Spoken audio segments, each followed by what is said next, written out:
April മാസം 9-ാം തീയതി ക്രിസ്തുവർഷം 2025 പാലാരിവട്ടം ബൈബിൾ ചർച്ച് മലയാളം കൂട്ടായ്മയിൽ നിന്ന് ബൈബിൾ പഠനവുമായി ദൈവകൃപയാൽ ഒരിക്കൽ കൂടി വിൻസെൻ്റ് തോമസ്. ദൈവം നൽകുന്ന ഓരോ പുതിയ അവസരങ്ങൾക്കായിട്ട് ഞാൻ ദൈവത്തിന് വ്യക്തിപരമായിട്ട് നന്ദി പറയുന്നു. എന്നെ കേൾക്കുന്ന ഏവർക്കും യേശുക്രിസ്തുവിൻ്റെ നാമത്തിൽ കൃപയും സമാധാനവും നേർന്നുകൊള്ളുന്നു. ഇന്നത്തെ തിരുവചന വായന റോമാലേഖനം 5-ാം അധ്യായം 1 മുതൽ 11 വരെയുള്ള വാക്യങ്ങൾ. റോമാലേഖനം 5-ാം അധ്യായം 1 മുതൽ 11 വരെയുള്ള വാക്യങ്ങൾ. വിശ്വാസത്താൽ നീതീകരിക്കപ്പെട്ടിട്ട് നമ്മുടെ കർത്താവായ യേശു ക്രിസ്തു മൂലം നമുക്ക് ദൈവത്തോട് സമാധാനം ഉണ്ട്. നാം നിൽക്കുന്ന ഈ കൃപയിലേക്ക് നമുക്ക് അവൻ മൂലം വിശ്വാസത്താൽ പ്രവേശനവും ലഭിച്ചിരിക്കുന്നു. നാം ദൈവ തേജസ്സിൻ്റെ പ്രത്യാശയിൽ പ്രശംസിക്കുന്നു. അതുതന്നെ അല്ല, കഷ്ടത സഹിഷ്ണുതയെയും സഹിഷ്ണുത സിദ്ധതയെയും സിദ്ധത പ്രത്യാശയെയും ഉളവാക്കുന്നു എന്ന് അറിഞ്ഞ് നാം കഷ്ടത്തിലും പ്രശംസിക്കുന്നു. പ്രത്യാശയ്ക്കോ ഭംഗം വരുന്നില്ല. ദൈവത്തിൻ്റെ സ്നേഹം നമുക്ക് നൽകപ്പെട്ട പരിശുദ്ധാത്മാവിനാൽ നമ്മുടെ ഹൃദയങ്ങളിൽ പകർന്നിരിക്കുന്നുവല്ലോ. നാം ബലഹീനർ ആയിരിക്കുമ്പോൾ തന്നെ ക്രിസ്തു തക്ക സമയത്ത് അഭക്തർക്ക് വേണ്ടി മരിച്ചു. നീതിമാനു വേണ്ടി ആരെങ്കിലും മരിക്കുന്നത് ദുർലഭം, ഗുണവാനു വേണ്ടി പക്ഷേ മരിപ്പാൻ തുനിയുമായിരിക്കും. ക്രിസ്തുവോ നാം പാപികൾ ആയിരിക്കുമ്പോൾ തന്നെ നമുക്ക് വേണ്ടി മരിക്കയാൽ ദൈവം തനിക്ക് നമ്മോടുള്ള സ്നേഹത്തെ പ്രദർശിപ്പിക്കുന്നു. അവൻ്റെ രക്തത്താൽ നീതീകരിക്കപ്പെട്ട ശേഷമോ നാം അവനാൽ എത്ര അധികമായി കോപത്തിൽ നിന്ന് രക്ഷിക്കപ്പെടും. ശത്രുക്കളായിരിക്കുമ്പോൾ തന്നെ നമുക്ക് അവൻ്റെ പുത്രൻ്റെ മരണത്താൽ ദൈവത്തോട് നിരപ്പ് വന്നു എങ്കിലും നിരന്ന ശേഷം നാം അവൻ്റെ ജീവനാൽ എത്ര അധികമായി രക്ഷിക്കപ്പെടും. അത്രയുമല്ല, നമുക്ക് ഇപ്പോൾ നിരപ്പ് ലഭിച്ചതിന് കാരണമായ നമ്മുടെ കർത്താവായ യേശു ക്രിസ്തു മുഖാന്തരം നാം ദൈവത്തിൽ പ്രശംസിക്കുകയും ചെയ്യുന്നു. നമുക്ക് പ്രാർത്ഥിച്ച് ഇന്നത്തെ ക്ലാസ് നമുക്ക് ആരംഭിക്കാം. മഹത്വമുള്ള സ്വർഗീയ പിതാവേ, നന്ദി, സ്തുതി, മഹത്വം അവിടത്തേക്ക് അർപ്പിക്കുന്നു. ദൈവസ്നേഹമാകുന്നു. ക്രിസ്തുവിൻ്റെ മരണത്താൽ ദൈവസ്നേഹം പ്രദർശിപ്പിച്ചതിനായിട്ട് നന്ദി പറയുന്നു.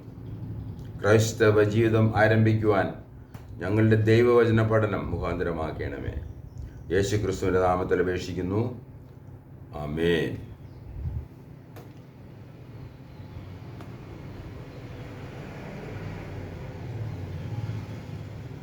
കഴിഞ്ഞ കുറച്ച് ക്ലാസ്സുകളായിട്ട് നാം ക്രൈസ്തവ ജീവിതത്തെക്കുറിച്ചുള്ള ചില പഠനങ്ങൾ നടത്തുകയാണ്.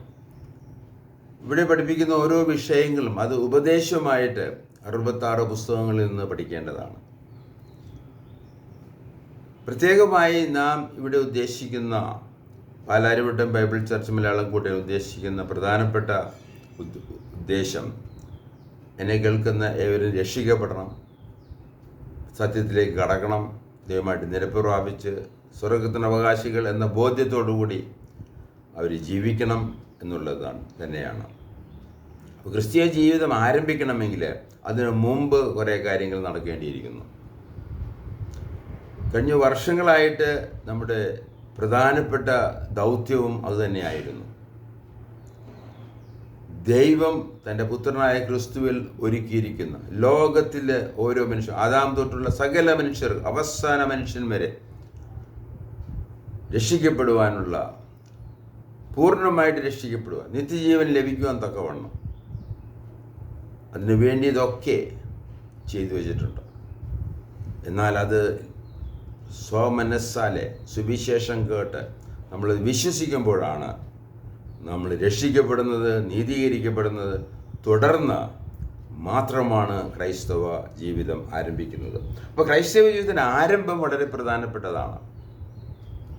ക്രൈസ്തവ ജീവിതം ആരംഭിക്കുന്നത് ജനനത്താൽ അല്ല, ഇത് എൻ്റെ ഭാഷ്യമല്ല, ഇത് വേദപുസ്തകത്തിൽ പറയും. You have to be born again, നീ വീണ്ടും ജനിക്കണമെന്ന് കർത്താവ് നിക്കോദോസിനെ പഠിപ്പിച്ച കാര്യം നമുക്കറിയാം. പഴയ നിയമത്തിലും പഴയ നിയമത്തിലും വീണ്ടും ജനനമുണ്ട്. നിക്കോദോമസിൻ്റെ കാലത്ത്, കർത്താവിൻ്റെ ശുശ്രൂഷയുടെ കാലം അത് ന്യായപ്രമാണത്തിൻ്റെ കാലമാണ്. അങ്ങനെയുള്ള പരമോന്നത പദവി അണിയുന്ന സൻഹീദ്രൻ എന്ന് പറയുന്ന ആ കൂട്ടത്തിൻ്റെ ഒരു അംഗമായിരുന്ന നിക്കോദിമോസ് അവനോട് ചോദിക്കാൻ, നിനക്കിത് അറിയില്ലയോ എന്ന് പറഞ്ഞ്, നീ അറിഞ്ഞിരിക്കണം, പഴയ നിയമത്തിലും ഈ വീണ്ടും ജനനം എന്നൊരു ആശയം ഉണ്ട് എന്ന് നമുക്കിവിടെ കാണാൻ പറ്റും. അത് ക്രിസ്തീയ ജീവിതം ആരംഭിക്കുന്നത് ജനനത്താലല്ല. ജനിച്ചൊരു കുഞ്ഞിനെ 7-ാം ദിവസമോ 8-ാം ദിവസമോ വെള്ളം തെളിച്ചുകൊണ്ടൊന്നും പരിശുദ്ധാത്മാവ് ലഭിക്കുകയോ ക്രിസ്ത്യാനിയാവുകയോ ചെയ്യുന്നില്ല. അത് നമ്മൾ ആദ്യമേ മനസ്സിലാക്കേണ്ട വിഷയമാണ്. ഇത് മുതിർന്ന ആൾക്കാർക്കുള്ള ക്ലാസ്സുകളാണിത് നമ്മളിവിടെ നൽകുന്നത്. എന്നാൽ കുട്ടികൾക്കും രക്ഷിക്കപ്പെടുമെന്ന് 4 വയസ്സുള്ള കുട്ടികൾ രക്ഷിക്കപ്പെട്ടതായിട്ടൊക്കെ ഞാൻ വായിക്കുകയും കേൾക്കുകയും ചെയ്തിട്ടുണ്ട്. അതുകൊണ്ട് ക്രൈസ്തവ ജീവിതം ആരംഭിക്കുന്നത് ജനനത്താലല്ല, ക്രൈസ്തവ ജീവിതം ആരംഭിക്കുന്നത് വീണ്ടും ജനനത്താലാകുന്നു. രണ്ടാമതായിട്ട് നാം ഓർത്തിരിക്കേണ്ട ഒരു പ്രധാനപ്പെട്ട വിഷയം, ക്രൈസ്തവ ജീവിതം ആരംഭിക്കുന്നത് പ്രവൃത്തിയാലല്ല. നാം ഒരു ക്രിസ്ത്യാനിയാണ് എന്ന് ധരിച്ച് നാം ഒരു ക്രിസ്തീയ ജീവിതം നയിക്കുകയാണെങ്കിൽ, പള്ളിയിൽ പോകുന്നു, പള്ളിയിലെ ശുശ്രൂഷകളിൽ പങ്കെടുക്കുന്നു, സഭാ ശുശ്രൂഷകളിൽ പങ്കെടുക്കുന്നു, അവിടുത്തെ കർമ്മങ്ങളിൽ പങ്കെടുക്കുന്നു, അങ്ങനെ ജീവിതകാലം മുഴുവൻ ഞാൻ ചെയ്തതുകൊണ്ട് ഞാനൊരു ക്രിസ്ത്യാനിയാണ് എന്ന് ആർക്കും പറയാൻ സാധിക്കില്ല. നീ വീണ്ടും ജനിച്ചാൽ മാത്രമേ ആ പദവിയിലേക്ക്, ക്രിസ്തീയ ജീവിതത്തിലേക്ക് കടക്കാൻ സാധിക്കുകയുള്ളൂ. അതുകൊണ്ട് ക്രൈസ്തവ ജീവിതം പ്രവൃത്തിയാലല്ല അത് ആരംഭിക്കുന്നത്. ക്രൈസ്തവ ജീവിതം ആരംഭിക്കുന്നത് അത് വിശ്വാസത്താലാണ്. ഈ വിശ്വാസത്തിന് 2 ഘടകങ്ങളുണ്ട്. പ്രവൃത്തിയും വിശ്വാസവും തമ്മിൽ യോജിക്കാത്ത വിധം വേദപുസ്തകത്തിൽ പറയുന്നു. നമുക്കറിയാം, എഫേസ്യലേഖനം 2-ാം അധ്യായത്തിൻ്റെ 8-9 വാക്യങ്ങൾ. കൃപയാലല്ല നിങ്ങൾ വിശ്വാസം മൂലം രക്ഷിക്കപ്പെട്ടിരിക്കുന്നു, ആരും പ്രശംസിക്കാതിരിക്കാൻ പ്രവൃത്തികളും കാരണമല്ല. അപ്പോൾ കൃപയാലുള്ള രക്ഷ, കൃപയും പ്രവൃത്തിയും തമ്മിൽ വളരെ വ്യത്യസ്ത ധ്രുവങ്ങളിൽ നിൽക്കുന്ന 2 കാര്യങ്ങളായിട്ട് നമുക്ക് കാണാൻ കഴിയും. എന്നാൽ കൃപയാൽ രക്ഷിക്കപ്പെട്ട വ്യക്തികൾക്ക് അവൻ്റെ ക്രിസ്തീയ ജീവിതത്തിൽ അവന് ഒരുപാട് കാര്യങ്ങൾ ചെയ്യാനുണ്ട്. തിന്നാലും കുടിച്ചാലും എന്ത് ചെയ്താലും അത് ദൈവ മഹത്വനായിട്ട് ചെയ്യണം. നമുക്ക് വേണ്ടി ഒരുവൻ മരിച്ചിരിക്കാൻ നാം എല്ലാവരും മരിച്ചു എന്ന്, ഇനി ജീവിക്കുന്നവർ ഇനി അവന് വേണ്ടി ജീവിക്കണം എന്ന് വരച്ചാൽ കർത്താവ് യേശു ക്രിസ്തുവിന് വേണ്ടി നാം ജീവിക്കണം എന്നുള്ളതും നമ്മൾ പഠിച്ചിട്ടുള്ള ചെറിയ വിഷയങ്ങളാണ്. അതുകൊണ്ട് ക്രൈസ്തവ ആരംഭിക്കുന്ന വിശ്വാസത്താലാണ്. അത് പ്രവൃത്തിയാലല്ല. എന്നാൽ ഈ വിശ്വാസത്തിൽ 2 പ്രധാനപ്പെട്ട ഘടകങ്ങളുണ്ട്. ഒന്ന്, ദൈവത്തിങ്കിലേക്ക് മാനസാന്തരവും. അത് വിശ്വാസം വഴി നടക്കുന്ന ഒരു കാര്യമാണ്. വളരെ പ്രധാനപ്പെട്ട ഒരു വിഷയം. ഇന്ന് സുവിശേഷ വിഹിത സഭകളിൽ പോലും പ്രസംഗിക്കാത്തതും വിശ്വസിക്കാത്തതുമായൊരു കാര്യമാണ് ദൈവത്തിങ്കിലേക്കുള്ള മാനസാന്തരം. റോമാലേഖനം 1-ാം അധ്യായം വായിച്ചു കഴിഞ്ഞാൽ, അതിൻ്റെ 18 മുതൽ 32 വരെയുള്ള വാക്യങ്ങൾ വായിച്ചു കഴിഞ്ഞാൽ അവിടെ വ്യക്തമായിട്ട് ദൈവത്തിലേക്ക് തിരിയേണ്ട ആവശ്യം നമുക്കറിയാം.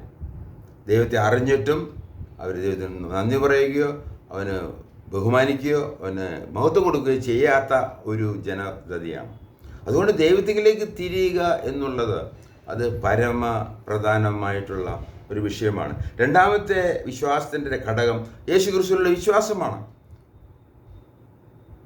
അത് വളരെ പ്രധാനപ്പെട്ട ഈ 2 കാര്യങ്ങൾ നാം വേദപുസ്തകത്തിൽ നിന്ന് വായിച്ച് മനസ്സിലാക്കുവാൻ, ഞങ്ങളുടെ പ്രസംഗങ്ങളിലൂടെ നിങ്ങൾ മനസ്സിലാക്കുവാൻ, എന്നാൽ അത് അങ്ങനെ തന്നെയോ എന്ന് പരിശോധിച്ച് അതിൽ പൂർണ്ണത വരുത്തേണ്ടത്, ഉറപ്പ് വരുത്തേണ്ടത് അത് വ്യക്തിപരമായൊരു ഉത്തരവാദിത്വമാണ്.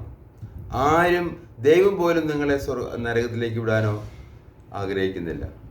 എന്നാൽ നാം നമ്മുടെ ഉത്തരവാദിത്തങ്ങൾ ചെയ്യാതിരുന്നാൽ ചെന്നെറ്റുന്നൊരു സ്ഥലമായിട്ട് മാത്രമേ അത് വേദപുസ്തകം പറയുന്നുള്ളൂ.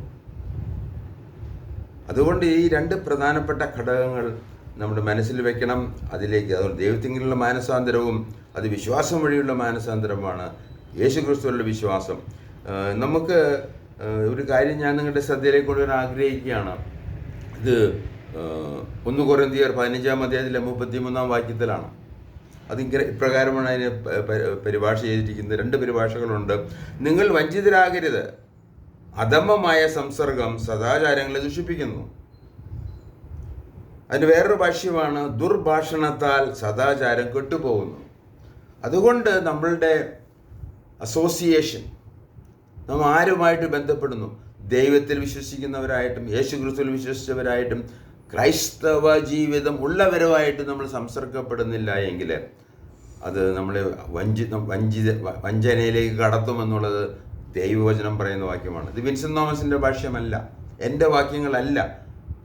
ദുർഭാഷണം സദാചാരം കെട്ടുപോകുന്നു.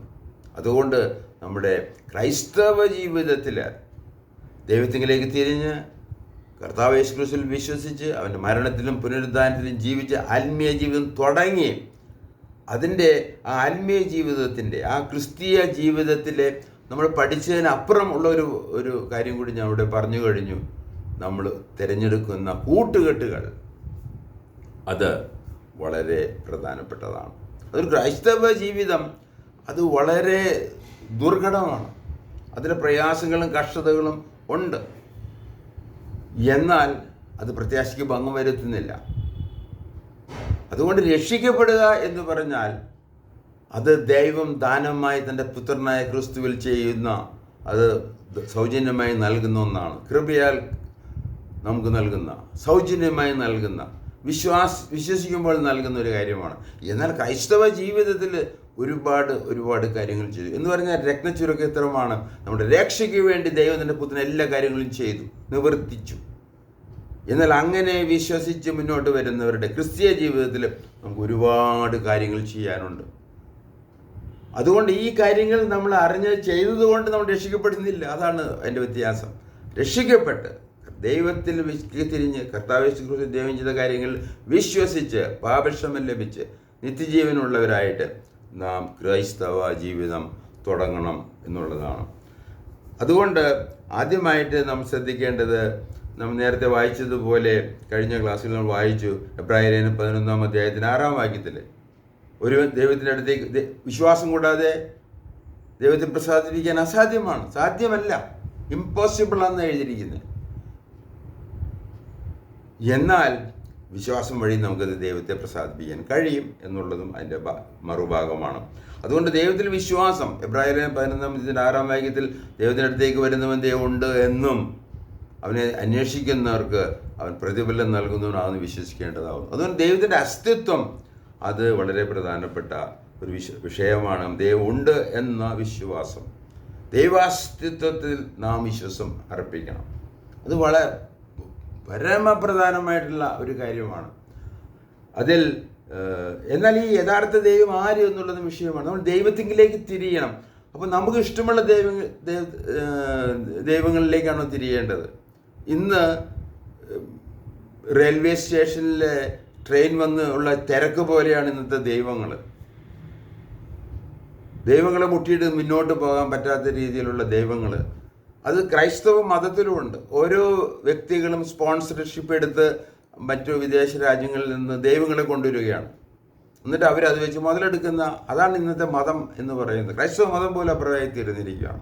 റോമിൽ നിന്ന് വരുന്നു, അന്ത്യോക്യയിൽ നിന്ന് വരുന്നു, ഈജിപ്തിൽ നിന്ന് വരുന്നു, സിറിയയിൽ നിന്ന് വരുന്നു, ഇറാഖിൽ നിന്നും, ഇറാനിൽ നിന്നും, പഴയ ഇറാനും ഇറാഖിൽ നിന്നും എല്ലാം വന്ന് അങ്ങനെ ധാരാളം പേര് വന്ന്, തുടർന്ന് പ്രൊട്ടസ്റ്റൻ്റ്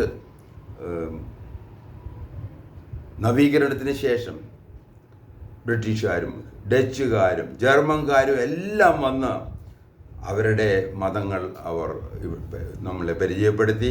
അതിൽ പലരും നമ്മൾ വീണുപോയി എന്നുള്ളത് വാസ്തവമാണ്. എന്നാൽ ശരിയായിട്ടുള്ള വാസ്തവമായിട്ടുള്ള ദൈവത്തിങ്കിലേക്ക് തിരിഞ്ഞ് വാസ്തവമായിട്ടുള്ള ക്രിസ്തുവിനും അവൻ്റെ മരണത്തിലും പുനരുദ്ധാനത്തിലും വിശ്വസിച്ച് ജീവനുള്ളവരായിട്ട് ക്രൈസ്തവ ജീവിതം തുടങ്ങിയ എത്ര പേരുണ്ട്? അതാണ് നമ്മുടെ വിഷയം. അതുകൊണ്ട് ദൈവത്തിങ്കിലേക്കുള്ള മാനസാന്തരം ദൈവവചനം പറയുന്നത് പ്രധാനപ്പെട്ട ഘടകമാണ് വിശ്വാസത്തിൻ്റെ ഘടകമാണ് എങ്കിലും അത് ആര് എന്നുള്ളത് വളരെ പ്രധാനപ്പെട്ട ഒരു വിഷയമായിട്ട് നാം പരിഗണിക്കാൻ പോവുകയാണ്. അതിനുവേണ്ടി തിരഞ്ഞെടുത്തിരിക്കുന്ന വേദഭാഗമാണ് എബ്രായ ലേഖനം. കാരണം എബ്രായ ലേഖനം 11-ാം അധ്യായത്തിൻ്റെ 6-ാം വാക്യമാണല്ലോ നമ്മൾ കഴിഞ്ഞ ആഴ്ചയിലും വായിച്ചത്. ദൈവത്തിൻ്റെ അടുത്തേക്ക് വരുന്ന ദൈവം ഉണ്ട് എന്ന് വിശ്വസിക്കണം. ഉണ്ട്. ഈ അവൻ്റെ അസ്തിത്വം പ്രപഞ്ച സൃഷ്ടിക്ക് മുമ്പ് അവൻ പറഞ്ഞു ഉണ്ടായതാണ് നമ്മുടെ പ്രപഞ്ചം. നാം മണ്ണിൽ നിന്നുണ്ടാക്കപ്പെട്ടവരാണ്. ഇതൊക്കെ നമ്മൾ വിശ്വസിച്ചേ പറ്റൂ. അപ്പോൾ യഥാർത്ഥ ദൈവം ആര് എന്നുള്ളത്, ഈ ദൈവത്തിൻ്റെ ചില വിശേഷതകൾ, ദൈവത്തെ ദൈവമാക്കുന്ന ചില ഘടകങ്ങളുണ്ട്. അതാണ് ആ ദൈവത്തെയാണ് നാം വിശ്വസിക്കേണ്ടത്. അവനിലേക്കാണ് തിരിയേണ്ടത്. നമുക്ക് ഇഷ്ടമുള്ള മതങ്ങൾ പഠിപ്പിക്കുന്ന ക്രൈസ്തവർ പഠിപ്പിക്കുന്ന ദൈവം അല്ല വിശ്വാസത്തിൽ ദൈവം. ആ ദൈവം ആരെന്ന് വേദപുസ്തകത്തിൽ നിന്ന് മനസ്സിലാക്കി അവനിലേക്ക് തിരിയുക എന്നുള്ളത് വളരെ പ്രധാനപ്പെട്ടതാണ്. ഇബ്രായ ലേഖനം 11-ാം അധ്യായം നമ്മൾ വായിക്കുമ്പോൾ അതിന് 3-ാം വാക്യത്തിൽ ഈ കാണുന്ന ലോകത്തിന് ദൃശ്യമായതല്ല കാരണം എന്ന് വരുമാറ് ലോകം ദൈവത്തിൻ്റെ വചനത്താൽ നിർമ്മിക്കപ്പെട്ടു എന്ന് നാം വിശ്വസിക്കാൻ വിശ്വാസത്താൽ അറിയുന്നു. വിശ്വാസത്തിൻ്റെ പ്രാധാന്യമാണ്. നമ്മൾ ദൈവത്തിലേക്ക് വിശ്വാസമായി കടന്നു ചെല്ലുമ്പോൾ ഈ ദൈവം ആരാണ്, യഥാർത്ഥ ദൈവം ആരാണ്, അവൻ പറഞ്ഞ് അവൻ്റെ വചനത്താലാണ് ഈ സൃഷ്ടി നടന്നത്. മറ്റുള്ള മതങ്ങൾ പഠിപ്പിക്കുന്ന പോലെ ദൈവത്തിൽ നിന്ന് പുറപ്പെട്ടതോ ഉണ്ടായിരുന്ന വസ്തുക്കളിൽ നിന്ന് ഉണ്ടാക്കിയതൊന്നും അല്ല. ദൈവം തൻ്റെ വചനത്താൽ നിർമ്മിച്ചു എന്നുള്ളതും ഈ യഥാർത്ഥ ദൈവത്തെക്കുറിച്ച് നാം മനസ്സിലാക്കേണ്ടത് ആവശ്യമാണ്. ദൈവത്തിൻ്റെ വചനത്താൽ ലോകം സൃഷ്ടിക്കപ്പെട്ടു, കാണപ്പെടുന്നവ കാണപ്പെടാത്തവയിൽ നിന്നുണ്ടായി. ഇതാണ് സാക്ഷാൽ ദൈവം. അതുപോലെ തന്നെ നമ്മളതിന് വേറൊരു 11-ാം അധ്യായത്തിൻ്റെ 4-ാം വാക്യത്തിലേക്ക് നമ്മൾ വായിക്കുമ്പോൾ അവിടെ വിശ്വാസത്തിൽ ഹാബേൽ ദൈവത്തിന് കായീൻ്റെയിലും ഉത്തമമായ യാഗം കഴിച്ചു, അതിനാൽ അവന് നീതിമാൻ എന്ന് സാക്ഷ്യം ലഭിച്ചു. ദൈവം അവൻ്റെ വഴിപാടിന് സാക്ഷ്യം കൽപ്പിച്ചു. മരിച്ച ശേഷവും അവൻ വിശ്വാസത്താൽ സംസാരിച്ചു കൊണ്ടിരിക്കുന്നു. അപ്പോൾ ആദാമിൻ്റെ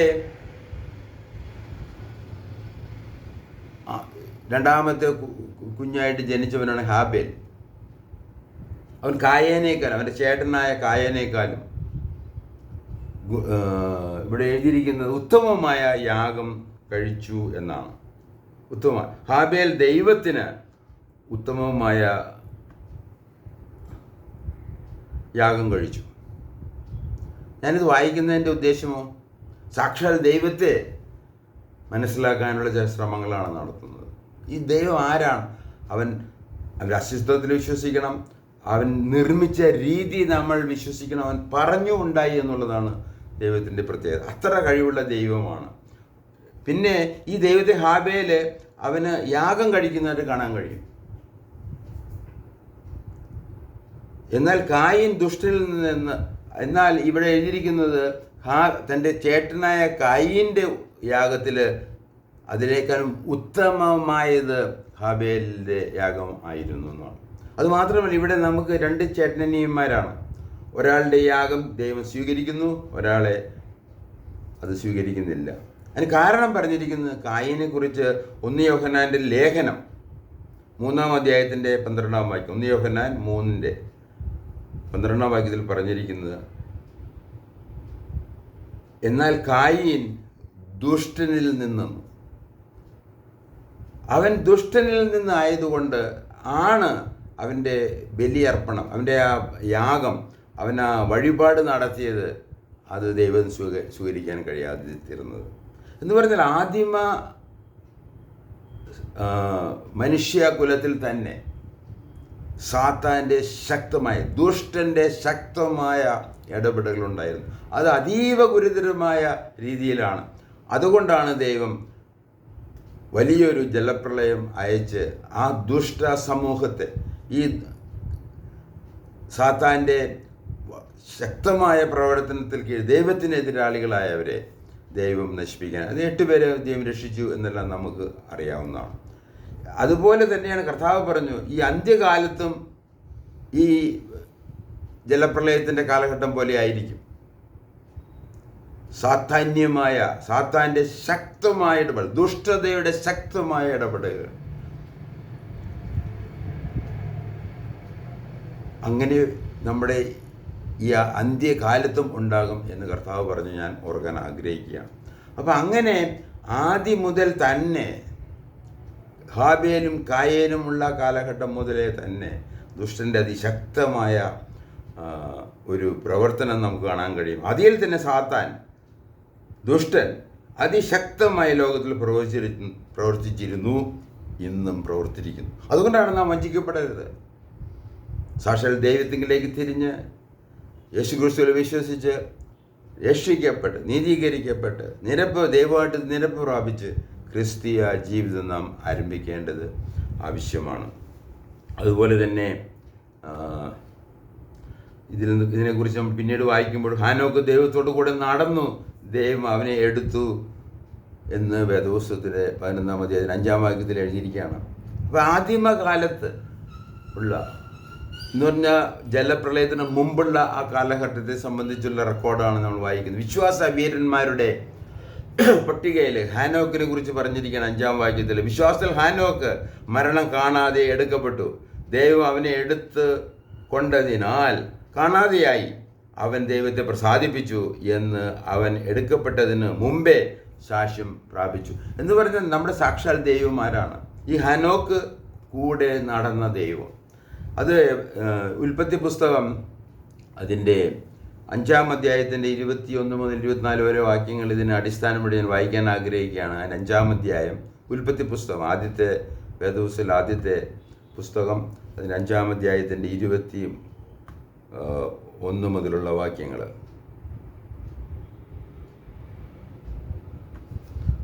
ഉൽപ്പത്തി പുസ്തകം 5-ാം അധ്യായം അതിൻ്റെ 21-ാം വാക്യം മുതൽ 21 മുതൽ 24 വരെയുള്ള വാക്യങ്ങൾ. ഹാനോക്കിന് 65 വയസ്സായപ്പോൾ അവൻ യദൂശലേഹിനെ ജനിപ്പിച്ചു.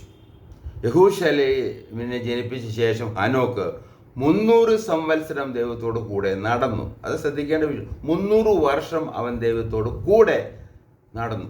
ഈ കൂടെ നടന്ന അതാണ് സാക്ഷാൽ ദൈവം എന്ന് ഞാൻ നിങ്ങളെ ഓർപ്പിക്കാൻ ആഗ്രഹിക്കുകയാണ്. അവിടെ പറഞ്ഞിരിക്കുന്നത് നടക്കുകയും പുത്രന്മാരെയും പുത്രിമാരെയും ജനിപ്പിക്കുകയും ചെയ്തു. ഹാനോക്കിൻ്റെ ആയുഷ്കാലം ആകെ 365 സംവത്സരമായിരുന്നു. ഹാനോക്ക് ദൈവത്തോടു കൂടെ നടന്നു. അതിന് 24-ാം വാക്യം. ഹാനോക്ക് ദൈവത്തോടു കൂടെ നടന്നു, ദൈവം എന്നെ എടുത്തുകൊണ്ടതിനാൽ കാണാതെയായി. ഇതാണ് സാക്ഷാൽ ദൈവം. ആദാമിനെ സൃഷ്ടിച്ച ദൈവം, പ്രപഞ്ചത്തെ തൻ്റെ വചനത്താൽ സൃഷ്ടിച്ച ദൈവം, ഹാബേല് യാഗം അർപ്പിച്ച ദൈവം, ഹാനോക്കിനെ എടുത്ത ദൈവം, അവൻ കൂട്ടിക്കൊണ്ടുപോയി എന്ന രീതി. ഇതാണ് സാക്ഷാൽ ദൈവം. അങ്ങനെ ഈ വേദഭാഗങ്ങളിൽ നിന്ന് അങ്ങനെ ക്രൈസ്തവ ജീവിതത്തിൻ്റെ ആദ്യപടി സാക്ഷാൽ സൃഷ്ടാവിലുള്ള വിശ്വാസമാണ്. ഏതെങ്കിലും ഒരു ദൈവത്തിൽ വിശ്വസിച്ചുകൊണ്ട് ഒരുവൻ രക്ഷിക്കപ്പെടുകയോ അവൻ ക്രൈസ്തവനായി തീരുക ചെയ്യുന്നില്ല. വാസ്തവമായിട്ടുള്ള ദൈവത്തിൽ സാക്ഷാൽ ദൈവം വേദപുസ്തകത്തിൻ്റെ അടിസ്ഥാനത്തിൽ ആദാമിൻ്റെ ദൈവം, ഹാബേലിൻ്റെ ദൈവം, ഹാനോക്കിൻ്റെ ദൈവം, എബ്രാഹിമിൻ്റെ ദൈവം, ദാവീദിൻ്റെ ദൈവം. ഇതാണ് സാക്ഷാൽ ദൈവം എന്ന് ഓർപ്പിക്കാൻ ഞാൻ ആഗ്രഹിക്കുകയാണ്. ദൈവം സംസാരിച്ചു. നമുക്കറിയാം എബ്രായ ലേഖനം 1-ാം അധ്യായം നമ്മൾ വായിക്കുമ്പോൾ ദൈവം സംസാരിച്ചു എന്ന് പറഞ്ഞുകൊണ്ടാണ് തുടങ്ങുന്നത്. എബ്രായ ലേഖനം ദൈവം സംസാരിച്ചു എന്ന് തുടങ്ങുന്ന ആ ദൈവം, സംസാരിക്കുന്ന ദൈവം,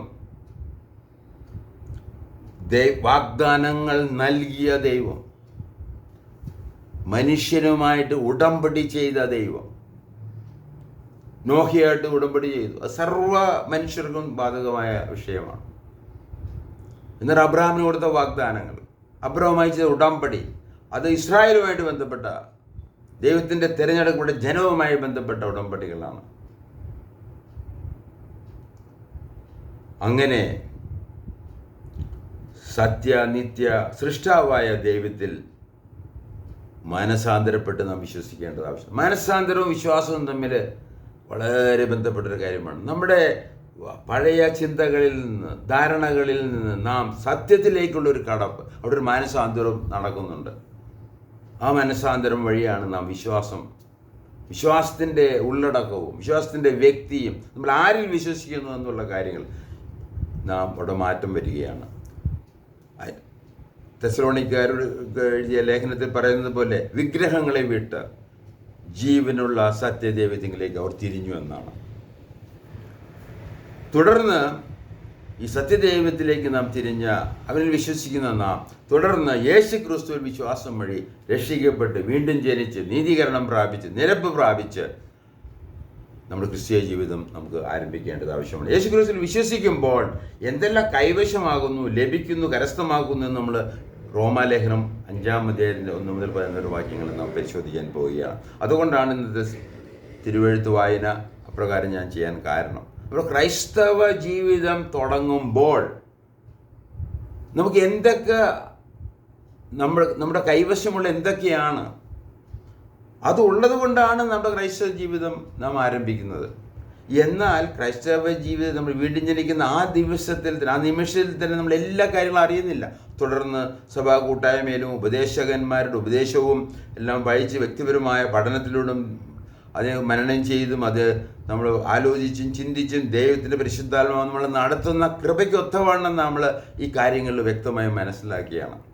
അങ്ങനെയാണ് നമ്മുടെ ക്രൈസ്തവ ജീവിതത്തിൽ ഇതെല്ലാം ഉണ്ട് എന്ന്.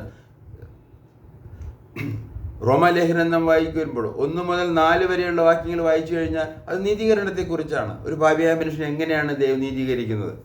എന്നിട്ട് 5-ാം വാക്യത്തിൽ പറയുകയാണ്, അതുകൊണ്ട് വിശ്വാസത്താൽ നീതീകരിക്കപ്പെട്ടിട്ട് നമുക്ക് കർത്താവായ യേശു ക്രിസ്തു മൂലം നമുക്ക് ദൈവത്തോട് സമാധാനമുണ്ട്.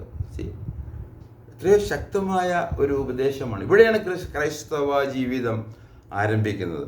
റോമാലേഖനം 1 മുതൽ 4 വരെയുള്ള വാക്യങ്ങൾ, ആ അധ്യായങ്ങൾ നാം വായിച്ച് മനസ്സിലാക്കി നമ്മുടെ പാപബോധമുണ്ടായി, ദൈവത്തിൻ്റെ പരിശുദ്ധിയെ മനസ്സിലാക്കി, ദൈവത്തിൻ്റെ ന്യായപ്രമാണത്തിൻ്റെ കാര്യങ്ങൾ മനസ്സിലാക്കി, നമ്മുടെ ജീവിത ശൈലിയിലുള്ള വ്യത്യാസങ്ങൾ മനസ്സിലാക്കി നാം ദൈവത്തെങ്കിലേക്ക് തിരിഞ്ഞ് യേശു ക്രിസ്തുവിൽ നാം കാൽവരി മരണത്തിലും പുനരുദ്ധാരത്തിലും നാം വിശ്വസിക്കുമ്പോൾ ഈ കാര്യങ്ങൾ നടക്കുകയാണ്. അതുകൊണ്ടാണ് വിശ്വാസത്താൽ നീതീകരിക്കപ്പെട്ടിട്ട് നമ്മുടെ കർത്താവ് യേശു ക്രിസ്തു നമുക്ക് ദൈവത്തോട് സമാധാനമുണ്ട്. ആരോടാ സമാധാനമുണ്ട്? മനുഷ്യരോടല്ല, ദൈവത്തോട്. കാരണം നമ്മുടെ സമാധാനം കെടുവാനുള്ള കാരണം ദൈവത്തോട് പാപം ചെയ്തിട്ടാണ്. അത് ആദാം ചെയ്തു തുടങ്ങിയതാണ്. ഞാൻ എൻ്റെ വ്യക്തിപരമായ പഠനത്തിൽ ഒരു കാര്യം എനിക്ക് ബോധ്യമായി. 5 പ്രധാനപ്പെട്ട വ്യക്തിത്വങ്ങളെക്കുറിച്ച് നാം വേദപുസ്തകത്തിൽ നിന്ന് പഠിക്കേണ്ടിയിരിക്കുന്നു. ഒന്നാമതായിട്ട് ആദാം. റോമാലേഖനം 5-ാം അധ്യായത്തിൻ്റെ 12 മുതലുള്ള വാക്യങ്ങൾ നമ്മൾ വായിച്ചാൽ അവിടെ പറയുന്ന ഏക മനുഷ്യനിൽ പാപവും പാപത്താൽ മരണവും. അതുകൊണ്ട് ആദാമിനെ കുറിച്ച് നാം പഠിക്കണം. രണ്ടാമതായിട്ട് ആ ഭാഗത്ത് തന്നെ പറയുന്നുണ്ട് കർത്താവ് യേശു ക്രിസ്തു. എന്നാൽ ഏകനായ യേശു ക്രിസ്തുവിൽ നമുക്ക് എന്തൊക്കെയാണ് ദൈവം നമുക്ക് സൗജന്യമായിട്ട് നൽകുന്നത്. അങ്ങനെ രണ്ടാമത്തെ വ്യക്തി യേശു ക്രിസ്തുവാണ്. മൂന്നാമതായിട്ട് നമുക്ക് എബ്രാഹാം എപ്രകാരമാണ് നീതീകരിക്കപ്പെട്ടത് എന്ന് യഹൂദന്മാരുടെ വിശ്വാസത്തിൻ്റെ പിതാവായ എബ്രാഹിമിൻ്റെ കുറിച്ച് വേദപുസ്തകത്തിൽ പറയുന്നു. അവൻ ദൈവത്തിൽ വിശ്വസിച്ചു, അതവൻ നീതിയായി കണക്കിട്ടു എന്നാണ്. അവൻ നീതിയായി കണക്കിട്ടു എന്നാണ്. അതുപോലെ തന്നെ ദാവീദിൻ്റെ പാപങ്ങൾ ക്ഷമിച്ചും ലംഘനങ്ങൾ മറച്ചും കെട്ടി. അങ്ങനെ 4 വ്യക്തിത്വങ്ങൾ. 5-ാമത്തെ വ്യക്തിത്വം നിങ്ങൾ ഞാനുമാണ്. വ്യക്തിപരമായിട്ട് നമ്മൾ എന്ത് ചെയ്യും? 5-ാമത്തെ വ്യക്തി ഞാൻ തന്നെയാണ്. എന്നെ കേൾക്കുന്നത് നിങ്ങളാണ്. നാം എന്ത് ചെയ്യണം? ഈ ആദാമിനും എബ്രാഹിമിനും ദാവീദിനും രക്ഷകനായ കർത്താവ് യേശുവിൽ നാം വിശ്വസിക്കുക. അതാണ് നമ്മളെ സംബന്ധിച്ച ഏറ്റവും പ്രധാനപ്പെട്ട കാര്യം. അപ്പോൾ അങ്ങനെ നമ്മൾ വിശ്വസിക്കുമ്പോൾ നമുക്ക് എന്ത് ലഭിക്കുന്നു എന്നുള്ളതാണ് ഈ 5-ാം അധ്യായത്തിൻ്റെ ലക്ഷ്യം. ഒന്നാമതായിട്ട് 1-ാം വാക്യത്തിൽ വിശ്വാസം, നീതീകരണം, ദൈവത്തോട് സമാധാനം. നമുക്ക് ഇല്ലാത്തതും നമ്മൾ ആഗ്രഹിക്കുന്നതുമായ ഒരു പ്രധാനപ്പെട്ട കാര്യമാണ് ദൈവവുമായിട്ടുള്ള സമാധാനം. അതിന് നമ്മൾ പാപക്ഷമ ലഭിച്ചേ പറ്റൂ. നമുക്ക് ദൈവത്തിൻ്റെ നീതി ലഭിച്ചേ പറ്റൂ. ദൈവിക തലത്തിലേക്ക് നാം നിരപ്പ് പ്രാപിക്കണം. ഉയർത്തപ്പെടണമെങ്കിൽ, ആ നിലവാരത്തിലേക്ക് എത്തണമെങ്കിൽ ഒരുപാട് കാര്യങ്ങൾ നമുക്ക് ആവശ്യമാണ്. അതെല്ലാം കർത്താവായ യേശു ക്രിസ്തുവിൽ പിതാവായ ദൈവം ചെയ്തു എന്നുള്ളതാണ് സുവിശേഷം എന്ന് പറയുന്നത്. അത് നമ്മൾ വിശ്വസിക്കുമ്പോൾ നമുക്ക് ഈ കാര്യങ്ങൾ അത് നമുക്ക് ലഭിക്കുന്നു. അങ്ങനെ നമ്മുടെ ക്രൈസ്തവ ജീവിതം ആരംഭിക്കുകയാണ്. 2-ാം വാക്യത്തിലേക്ക് കടക്കുമ്പോൾ നാം നിൽക്കുന്ന ഈ കൃപയിലേക്ക് നമുക്ക് അവൻ മൂലം വിശ്വാസത്താൽ പ്രവേശനവും ലഭിച്ചിരിക്കുന്നു. നാം ദൈവജയസിൻ്റെ പ്രത്യാശയിൽ പ്രശംസിക്കുന്നു. ഇവിടെ അവൻ മൂലം, യേശു ക്രിസ്തു മൂലം. 1-ാം വാക്യത്തിൽ യേശു ക്രിസ്തു മൂലം നമുക്ക് ദൈവത്തോട് സമാധാനം. ഇവിടെ പറഞ്ഞ യേശുക്രിസ്തു മൂലം നമ്മൾ കൃപയിലേക്കുള്ള പ്രവേശനം. ഈ കൃപ എന്നുള്ള വാക്ക് നിങ്ങൾ മനസ്സിലാക്കിയിരുന്നുവെങ്കിൽ, ഞാൻ മനസ്സിലാക്കിയിരുന്നുവെങ്കിൽ, ഇതിലും അപ്പുറം ഒരു വാക്ക് നമുക്ക് പഠിക്കാനില്ല. കാരണം കൃപ, ദൈവ കൃപ, തൻ്റെ പുത്രൻ്റെ കാൽവരി മരണത്തിൻ്റെ അടിസ്ഥാനത്തിൽ ഒരു ഭാവിയായ മനുഷ്യനോട് ദൈവത്തിന് കാണിക്കാൻ പറ്റുന്ന ഏറ്റവും മഹോന്നതമായ ഒരു കാര്യമാണ് ദൈവസ്നേഹത്തിൽ നിന്ന് പുറപ്പെടുന്ന കൃപ എന്ന് പറയുന്നത്. അതിനൊരു ആരംഭമുണ്ട്, അതിനൊരു അവസാനമുണ്ട്. കൃപ എവിടെ അവസാനിക്കുന്നുവോ അവിടെ ന്യായവിധി നടക്കാൻ പോവുകയാണ്. അതുകൊണ്ട് ഈ കൃപയിലേക്കുള്ള പ്രവേശനം നമുക്ക് ഇപ്പോൾ ലഭിക്കുന്നത് നമ്മൾ കർത്താവായ യേശു ക്രിസ്തുവിലുള്ള അവൻ മൂലമാണ്, അത് വിശ്വാസം മൂലമാണ് ആ പ്രവേശനം ലഭിക്കുന്നത് എന്ന് നാം അറിഞ്ഞിരിക്കേണ്ടത്. ഈ 2-ാം വാക്യത്തിൽ തന്നെ വേറൊരു കാര്യം കൊണ്ട് പറഞ്ഞു, ദൈവജീവിതത്തിൻ്റെ പ്രത്യാശയിൽ പ്രശംസിക്കുന്നു. നമുക്ക് പ്രശംസിക്കാൻ ഒരുപാട് വിഷയങ്ങളുണ്ട്. ഇന്ന് പാരമ്പര്യ സഭകളെ നോക്കിക്കഴിഞ്ഞാൽ അവരുടെ പാരമ്പര്യമാണ് അവർക്ക് ഏറ്റവും പ്രധാനപ്പെട്ടത്. ദൈവവുമല്ല, ക്രിസ്തുവുമല്ല, അവരുടെ കാൽവരി ക്രൂശുമല്ല, ഒന്നുമല്ല. അവർക്ക് ഏറ്റവും പ്രധാനപ്പെട്ട ഒരു പാരമ്പര്യമാണ്. അവർ ആ പാരമ്പര്യത്തിലൂടെ അവരെല്ലാവരും ആ പാരമ്പര്യം എവിടെ ചെന്ന് എത്തിക്കുമെന്ന് ചോദിച്ചു കഴിഞ്ഞാൽ അത് ദൈവമുള്ള സ്ഥലത്തായിരിക്കില്ല എന്നുള്ളത് ഉറപ്പായിട്ട് വേദപുസ്തകത്തിൽ നിന്ന് പറയാൻ കഴിയും. അപ്പം അങ്ങനെ 2-ാം വാക്യത്തിലേക്ക് നാം കടക്കുമ്പോൾ ഒരു പ്രത്യാശയുടെ വിഷയവും നമുക്ക് അവിടെ കാണാൻ കഴിയുന്നു. കൃപയിലേക്കുള്ള പ്രവേശനം മാത്രമല്ല, അവിടെ അതിലൊരു അഭിമാനം, ഒരു പ്രശംസ. നമ്മുടെ ക്രിസ്തീയ ജീവിതത്തിനൊരു പ്രശംസയും ഒരു അഭിമാനവുമുണ്ട്. കാരണം എന്താണ്? സൃഷ്ടാവായ ദൈവത്തോട് ആണ് നമുക്ക് സമാധാനമുള്ളത്. തുടർന്ന് നമ്മൾ വായിക്കുമ്പോൾ അവനോട് നിരപ്പ്, അവനോടുള്ള സമാധാനം, അവൻ്റെ കൃപയിലേക്കുള്ള പ്രവേശനം. അതിൻ്റെ 3-4 വാക്യങ്ങൾ നമ്മൾ വായിക്കുമ്പോൾ പ്രത്യാശ എന്ന് പറഞ്ഞാൽ നമ്മുടെ ക്രിസ്തീയ ജീവിതത്തിൽ ഈ ലോകത്തിൽ, ദുഷ്ടൻ്റെ അധീനതയിലുള്ള ലോകത്തിൽ, അത് ഞാൻ പറയുന്ന വാക്കുകളല്ല. ഒന്നിൽ യോഹന്നാൻ്റെ 1-ാം ലേഖനം 5-ാം അധ്യായത്തിൽ വായിച്ചു കഴിഞ്ഞാൽ അവിടെ പറയും സർവ്വലോകവും ദുഷ്ടൻ്റെ അധീനതയിലാണ്. സർവ്വലോകം എന്ന് പറഞ്ഞാൽ സർവ്വലോകം, all is all and that is all എന്നാണ് ഇംഗ്ലീഷിൽ പറയുക. സർവ്വലോകവും ദുഷ്ടൻ്റെ അധീനതയിലാണ്. എന്നാൽ അതിൽ നിന്ന് തൻ്റെ സുവിശേഷം വഴി യേശുക്രിസ്തു മൂലം അവൻ വിളിക്കുകയാണ്. എന്നെ കേൾക്കുന്നത് നിങ്ങളെ വിളിക്കുന്നുണ്ടോ? നിങ്ങൾ കേൾക്കുന്നുണ്ടോ? എന്നാൽ നിങ്ങളത് വിശ്വാസം വഴി സ്വീകരിച്ച് നിങ്ങൾ ഈ ദുഷ്ടലോകത്തിൽ നിന്ന്, കഷ്ടങ്ങളിൽ നിന്ന് നിങ്ങൾക്കൊരു മോചനം ആവശ്യമാണ് ഞാൻ ഓർപ്പിക്കാൻ ആഗ്രഹിക്കുകയാണ്. അങ്ങനെ 2-3-4 വാക്യങ്ങളിൽ കഷ്ടങ്ങളിലും പ്രത്യാശ, അതുപോലെ തന്നെ 5-ാം വാക്യത്തിൽ ദൈവസ്നേഹം, പരിശുദ്ധാത്മാ. നമുക്ക് നൽകപ്പെട്ട പരിശുദ്ധാത്മാവാണ്. നമ്മുടെ ഹൃദയങ്ങളിൽ ദൈവസ്നേഹം നിറയ്ക്കുന്നത് പരിശുദ്ധാത്മാവാണ്. ഈ പരിശുദ്ധാത്മാവ് ഇല്ലാത്തവന് ക്രൈസ്തവ ജീവിതം ഉണ്ടോ? ഇല്ല. അതുകൊണ്ടാണ് ഇതിനെ ക്രൈസ്തവ ജീവിതത്തെ ആത്മീയ ജീവിതം എന്നും പറയുന്നത്. കാരണം ആത്മാവിനെ നടക്കുന്ന കാര്യമാണ്. അപ്പോൾ ക്രിസ്തീയ ജീവിതത്തിലേക്ക് കടക്കാൻ തക്കവണ്ണം ദൈവത്തിൻ്റെ പരിശുദ്ധാത്മാവ്, ദൈവപുത്രൻ, പിതാവായ ദൈവം, കാൽവരി ക്രൂശ്, ദൈവവചനം, ദൈവമക്കളുടെ സുവിശേഷീകരണം, ഇതെല്ലാം ഉൾപ്പെട്ട ഒരു അത്ഭുതകരമായ ഒരു സംഭവമാണ് ഈ രക്ഷിക്കപ്പെടുക എന്നുള്ളത്. വിശ്വാസത്താലുള്ള നീതീകരണം അത് അത്ഭുതകരമായ ഒരു കാര്യമാണ്. അത് വിശ്വസിച്ചവർക്ക് മാത്രമേ അതറിയാൻ നമുക്ക് സാധിക്കുകയുള്ളൂ. പിന്നെ ഇത് വേദപുസ്തകത്തിലുണ്ട് എന്നുള്ളതും സത്യമായിട്ടുള്ളൊരു കാര്യമാണ്. അത് നമ്മൾ വിശ്വസിക്കുമ്പോൾ അത് നമ്മുടെ സ്വായത്തമാകുന്നു, നമ്മുടെ സ്വന്തമാകുന്നു. ഇങ്ങനെ ഇവിടെ പറഞ്ഞിരിക്കുന്ന കാര്യങ്ങളിലേക്ക് നാം പ്രവേശിക്കുകയാണ്. അതുപോലെ തന്നെ അതിൽ 6 മുതൽ ഞാൻ വായിക്കുന്നത് റോമാലേഖനം 5-ാം അധ്യായത്തിൻ്റെ 6-8 വാക്യങ്ങളാണെന്ന് ഒരിക്കലും ഓർപ്പിക്കാൻ ഞാൻ ആഗ്രഹിക്കുകയാണ്. അവിടെ പറഞ്ഞിരിക്കുന്നത് നിങ്ങൾ വളരെ ശ്രദ്ധിച്ച് കേട്ടാലും നിങ്ങൾ വായിക്കണം. നിങ്ങൾ വായിച്ച് നിങ്ങൾക്ക് തന്നെ ഇത് ബോധ്യം വരുത്തേണ്ട വിഷയമാണ്. 6-ാം വാക്യത്തിൽ നാം ബലഹീനരായിരിക്കുമ്പോൾ തന്നെ ക്രിസ്തു തക്ക സമയത്ത് അഭക്തർക്ക് വേണ്ടി മരിച്ചു. നീതിമാന് വേണ്ടി ആരെങ്കിലും മരിച്ചിരിക്കുന്നത് ദുർലഭം, ഗുണവാന് വേണ്ടി മരിപ്പാൻ തിനിയുമായിരിക്കും.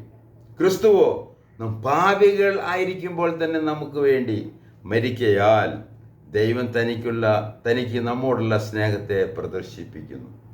അപ്പോൾ കാൽവരി ക്രൂശ് എന്തായിരുന്നു? അവിടെ നടന്നത് എന്താണ്? ദൈവസ്നേഹത്തിൻ്റെ പ്രകടനമായിരുന്നു. ഇവിടെ പറഞ്ഞിരിക്കുന്ന വേറൊരു കാര്യം കൂടി ഓർപ്പിക്കാൻ ഞാൻ ആഗ്രഹിക്കുകയാണ്. പാപികൾക്ക് വേണ്ടിയാണ് കർത്താവായ യേശു ക്രിസ്തു മരിച്ചത്. നിങ്ങൾ പാപികളല്ല എങ്കിൽ നിങ്ങൾക്ക് വേണ്ടി ക്രിസ്തു മരിച്ചിട്ടില്ല. എന്നാൽ ആദാമിൻ്റെ പാപം മൂലവും ഏകമനുഷ്യൻ്റെ പാപത്താൽ മരണവും, അങ്ങനെ എല്ലാവരും പാപം ചെയ്യുകയാൽ എല്ലാവരിലേക്കും മരണം കടന്നു എന്നാണ്. അതുകൊണ്ട് എല്ലാവരും പാപികളായിട്ടാണ് ദൈവവചനം പറയുന്നത്. അതിൽ താരതമ്യ വ്യത്യാസങ്ങളുണ്ടാകാം. ഈ പാപത്തിൻ്റെ അതിൻ്റെ ഡിഗ്രിക്ക് വ്യത്യാസമുണ്ടാകാം. എങ്ങനെ എല്ലാവരും പാപികളാണ് എന്നുള്ളത് നാം ഓർത്തിരിക്കേണ്ട.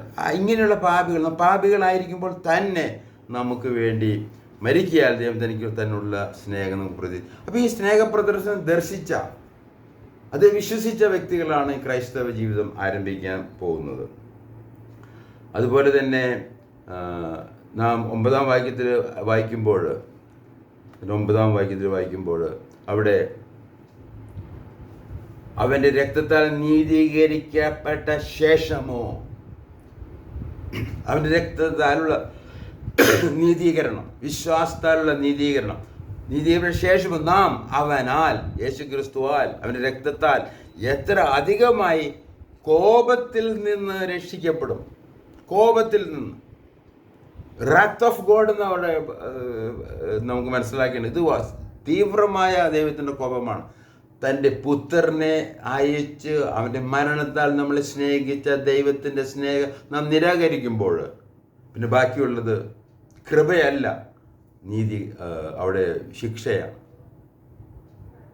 വളരെ ഭയാനകമായൊരു കാര്യമാണ്. അതുകൊണ്ടാണ് സുവിശേഷത്തിന് 2 ഭാഗങ്ങളുണ്ട്. അത് ഗുഡ് ന്യൂസാണ്.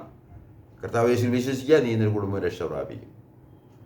വിശ്വസിക്കുന്നില്ലെങ്കിലും രക്ഷ പ്രാപിക്കുകയില്ല.